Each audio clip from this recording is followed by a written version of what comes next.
சொல்லலாம். ஆண்டவராக இயேசு கிறிஸ்து நாமத்தில் உங்களை வாழ்த்துகிறேன். 1 சாமுவேல் 2:8 சொல்கிறது, சிறியவனை புழுதிலே இருந்து எளியவனை குப்பிலேந்து எடுத்து அவர் பிரபுக்களோடு அமர பண்ணுவதாக சொல்லுகிறார். பாருங்க, அவர் உயர்த்துகிற தேவன்.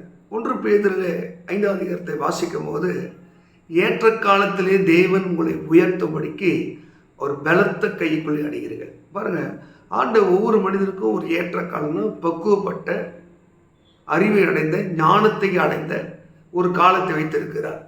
அப்போது அந்த மனிதனை உயர்த்தும் போது அது தகுதியாக இருக்கும். ஒரு சிலருக்கு மூடனுக்கு மகிமை தகாதுன்னு சொல்றாங்க. அப்போ முட்டாளாக இருந்து மகிமை எதிர்பார்க்கக்கூடிய, அப்போ கடவுள் உயர்த்துற ஒரு காலம் உண்டு.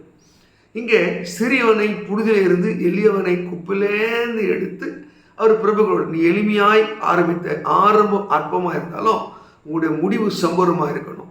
ஆரம்பமே ஒரு மாதிரி அலங்காரமாக இருந்து முடிவு அற்பமாக போயிடக்கூடாது. அதுதான் வேதம்.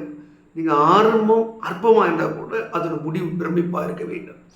அதுதான் சிறியவன் எளியவனை அவர் பிரபுக்களோடு அமர பண்ண அவனுக்கு ஞானத்தையும் அறிவையும் புத்தியும் தருவதாக வாக்கு பண்ணுகிறார். எனக்கு நிறைய பேருக்கு அறிவு எவ்வளோ இருக்குது, திறமை எவ்வளோ இருக்குது, அர்ப்பணிப்பு எவ்வளோ இருக்குது, அது முக்கியம் இல்லை. நாம் ஆளுகை செய்ய வேண்டும், உயர்த்தப்பட வேண்டும்.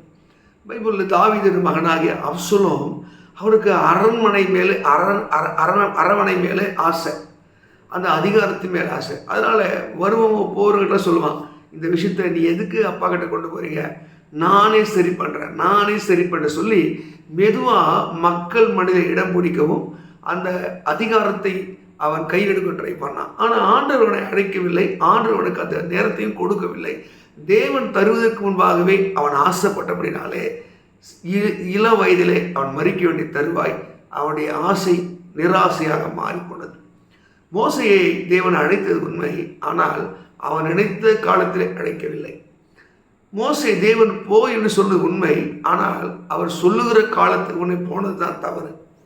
சிலருக்கு அழைப்பு இருக்கும், தேவனுடைய திட்டம் வரைக்கும் தேவ காலம் வரைக்கும் காத்திருப்பதில்லை. ஆனால் மோசே அவசரத்தினாலே அவன் அந்த அதிகாரத்தை ஓட வேண்டியதாயிற்று.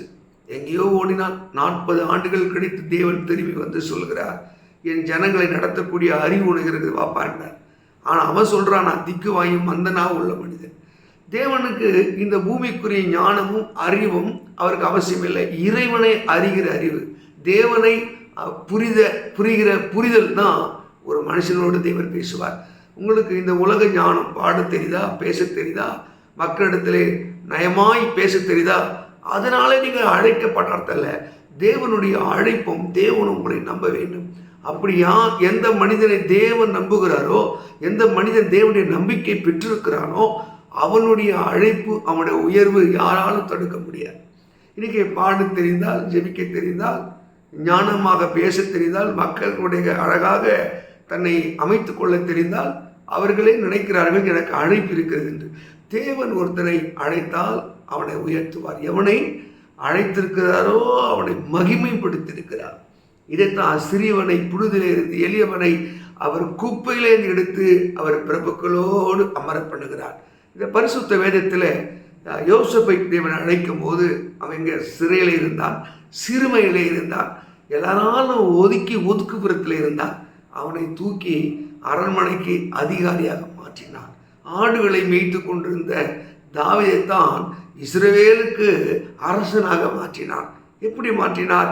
அவர்கள் இறைவனை அறிகிற அறிவிலே அவர்கள் உச்சமாக இருந்தார்கள். நீங்கள் இந்த உலகத்தை அறிகிற அறிவில்ல, இந்த உலகத்துக்குரிய ஞானத்தை இல்லை, இறைவனை அறிகிற அறிவு, அவருடைய தன்மை, அவருடைய அன்பு, அவருடைய புரிதல், அவருடைய பாசம், அவருடைய குணாதிசயம், அவருடைய நீதி எந்த மனிதன் சரியாய் அறிந்து கொள்கிறானோ அவனை சிறுவையிலிருந்து சிறிய வாழ்க்கையிலிருந்து அவனை பிரபுக்களோடு உயர்த்துகிறான்.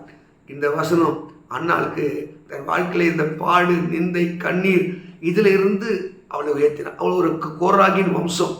கோராகி மோசைக்கு எதிர்த்து பேசின பாவத்துக்காக ஆசாரிப்பு ஊழியத்திலிருந்து விளக்கப்பட்ட ஒரு சந்ததி.